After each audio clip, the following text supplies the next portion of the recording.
À l'hôpital de Saint-Denis, les gendarmes du PGHM vont suivre une journée de formation avec le SAMU. Ces formations programmées tout au long de l'année permettent aux hommes du PGHM de comprendre les actes médicaux d'urgence. Mais même en formation, les gendarmes sont susceptibles d'intervenir à tout moment. Justement à leur base, à quelques kilomètres du CHU, un jeune gendarme est resté de garde. Oui, bonjour madame, c'est le PGHM. Vous vous trouvez où là actuellement? Vous avez dépassé le plateau Serre? Vous étiez en train de longer la ravine là, c'est ça? À tout hasard, votre téléphone il fait GPS? Ok. Il vous reste de la batterie? D'accord. Madame, vous allez recevoir un SMS, c'est juste un point de géolocalisation, il faudra juste activer votre GPS avant de l'activer, après qu'on ait raccroché. D'accord? Donc il me faudrait juste nom, prénom et âge de la personne qui souffre. Infection urinaire, hein, c'est ça? Avec perte de sang? Allô? Oui, allô, c'est Max du PG. Je t'appelle pour une femme de 27 ans qui se trouve dans ma FAT. Ouais. Ils partaient de Roche-Plate, ils allaient vers Trois-Roches. Ils viennent d'entamer la descente juste après le plateau et elle souffre d'une infection urinaire avec perte de sang. Ok, quitte pas, je te passe ça. Merci. L'alerte est immédiatement transférée aux collègues en formation à l'hôpital. 2 d'entre eux vont devoir quitter le cours.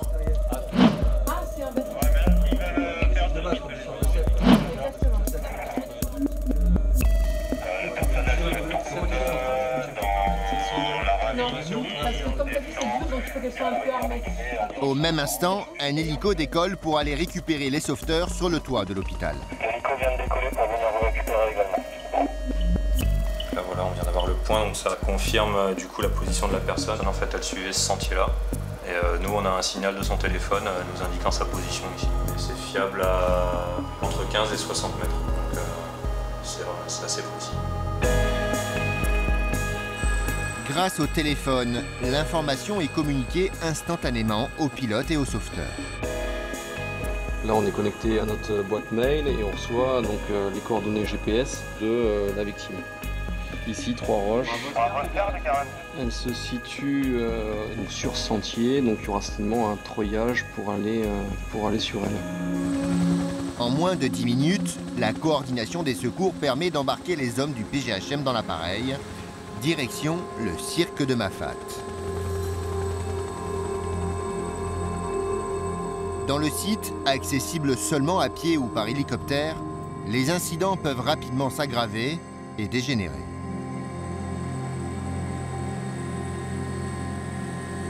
Le problème de Mafate, c'est que c'est un cirque, donc les gens arrivent du haut, descendent, et quand ils sont en bas, ils sont pris au piège. Donc forcément, quand ils sont dans l'incapacité de remonter, ils font appel à nous. Contrairement aux Alpes où quand ils peuvent monter, ils peuvent redescendre souvent. C'est plus facile de redescendre. L'évacuation est bénigne. Le problème c'est que si on ne le fait pas, ça peut partir en un secours plus grave dans une journée, voire 2 jours. Et là peut-être qu'on ne pourra pas y aller en hélico et ça va devenir un secours compliqué. Donc le SAMU nous a demandé d'évacuer, il fait beau, la météo est bonne. Donc on va finir ce secours-là pour passer à autre chose, quoi. On va arriver sur site. Ouais, ils sont là à 3h.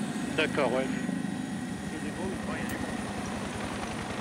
Grâce à la localisation GPS, la randonneuse en difficulté a été facilement repérée.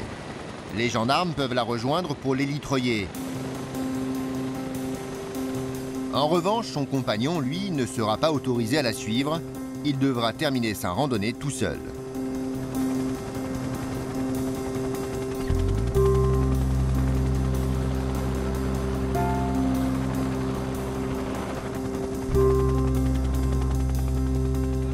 Bonjour, à part l'infection urinaire, là, vous n'avez pas de problème de santé particulier? Non. Je pensais que ça allait passer en buvant et non, et aujourd'hui il y avait du sang donc... Elle arrivera avant, hein? Ouais, je pense. Ah bah attends. Il est trop jaloux. Il fallait avoir une infection urinaire aussi. Ça c'est pas très agréable. J'imagine. Ouais, bravo Oscar, de Crampon Nico, tu peux venir nous récupérer, on est prêt.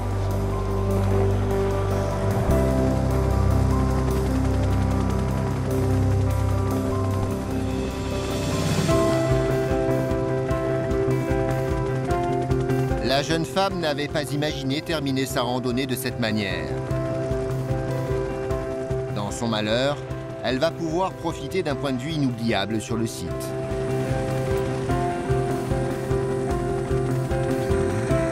Ça va les paysages?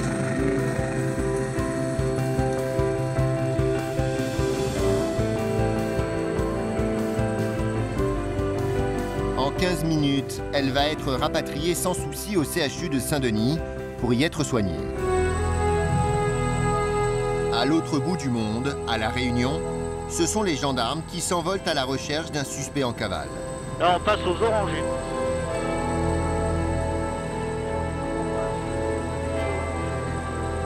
Bon, donc la mission d'aujourd'hui, c'est une dépose à l'île à Bourse, une patrouille pédestre qui nous conduira à horaire. Au cours de cette patrouille, nous envisageons de localiser un individu susceptible d'avoir commis des faits délictueux sur la rivière des Galets, possession. Oui, c'est un individu qui ne travaille pas et qui a seul moyen de subsistance la revente des produits de ses cambriolages. L'homme que les forces de l'ordre cherchent à localiser aurait trouvé refuge dans le cirque de Mafate. Au cœur de l'île, ce site n'est accessible qu'à pied ou par la voie des airs. Les gendarmes vont passer la journée à arpenter le secteur à sa recherche. Ils envisagent de rendre visite à la grand-mère du fugitif, qui est aussi la doyenne de Mafate.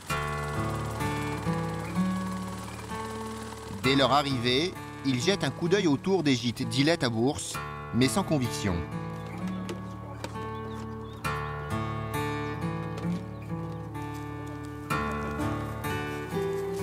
Alors pour l'instant on n'y est pas, hein. Il n'est pas dans cette îlette, il est entre les deux îlettes que nous allons visiter. Et au fil de nos rencontres, on va essayer de se renseigner pour savoir s'il est effectivement dans le cirque ou pas.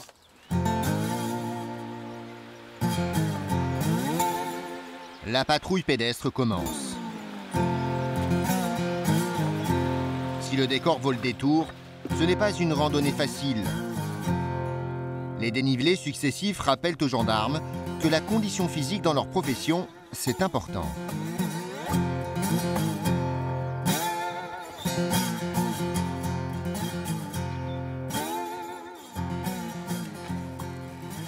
Dur métier. Mais ça se mérite, Mafate. Mafate juste à patte, comme ils disent. Hein. La mission n'est pas gagnée. S'il a réellement trouvé refuge dans le secteur, le suspect est déjà averti de l'arrivée des gendarmes. Le Mafatais reconnaît très bien les bruits d'hélicoptères, et notamment les bruits des deux hélicoptères de la gendarmerie. Donc vous allez voir au fil des rencontres que l'on va faire que les Mafatais savent déjà qu'on est dans le cirque. De toute façon, on n'attire pas l'attention pour une simple et bonne raison. C'est qu'en fait, les Mafatais savent que quand on vient interpeller les gens, on a une tenue différente, donc la tenue bleue. Dès lors qu'on est en treillis, ils savent qu'on est en surveillance générale et qu'on vient uniquement dans ce cadre-là pour prendre contact, tout simplement. Aujourd'hui, Pascal et sa collègue Caroline sont avant tout en mission de renseignement et de surveillance. C'est important de patrouiller dans Mafate pour diverses raisons. Le problème des Mafatais, c'est l'isolement. L'isolement de tout, des écoles, des commerces, de la poste. Et la gendarmerie se doit d'y être présente. Tout à l'heure, la doyenne, je vais lui donner quelques bougies. On fait également un petit peu ce qu'on faisait dans les années 80 et notamment pendant la tempête de 85-86. On ravitaille un peu les personnes âgées comme on peut le faire. Comment il est? Regardez. On peut s'asseoir? Hein? Oui, on va oui, assise un peu, madame. Alors on est à la plaque, donc au domicile de madame Maillot, donc qui vit ici depuis tout le temps, hein, tu as vu ici? Oui, depuis le temps de mon mari. Depuis le temps de son mari, son défunt mari. Oui. Donc avec son fils, hein. Et puis elle élève quelques animaux, donc il y a les dindons, il y a des canards. Oui. Hein, Maillot? Merci, monsieur Bougadé.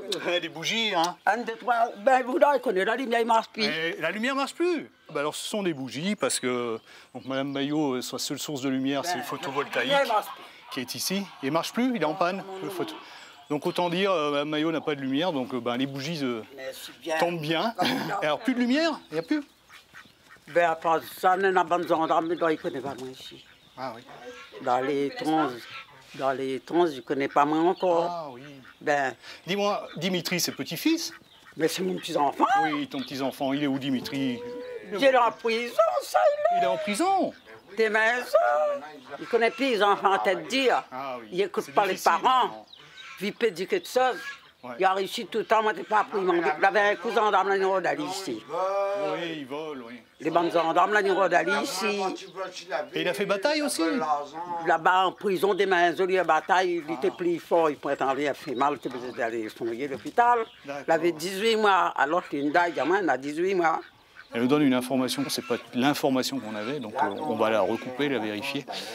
Ça fait 4 ans, quasiment 4 ans que je suis à La Réunion, donc petit à petit, on est obligé de se mettre un petit peu au créole, ou tout du moins d'essayer de le comprendre.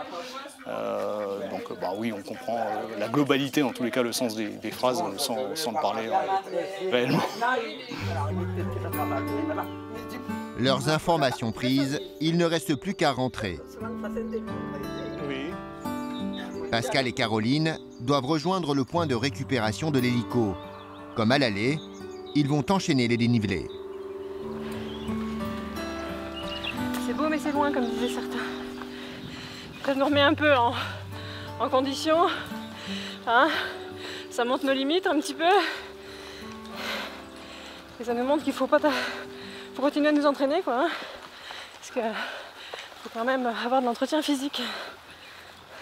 Sur leur chemin, ils vont passer par un site dédié à l'icône du cirque pour les enfants de Mafate. Donc ici, on se trouve au lieu dit de l'hélicoptère. Donc la petite histoire de l'hélicoptère, c'est qu'il y a eu un programme avec les élèves de Mafate et on leur a demandé qu'est-ce qui symbolisait pour eux le plus le cirque de Mafate. Donc en lien avec ce qu'ils voyaient et l'isolement, ils ont dit l'hélicoptère, d'où la construction de cet hélicoptère. En marquant leur présence jusque dans les hauteurs de l'île, que ce soit pour des missions de renseignement ou en intervention, les gendarmes créent un lien entre la population isolée des cirques et l'extérieur. À Mafate, c'est une simple sculpture de bois qui le rappelle.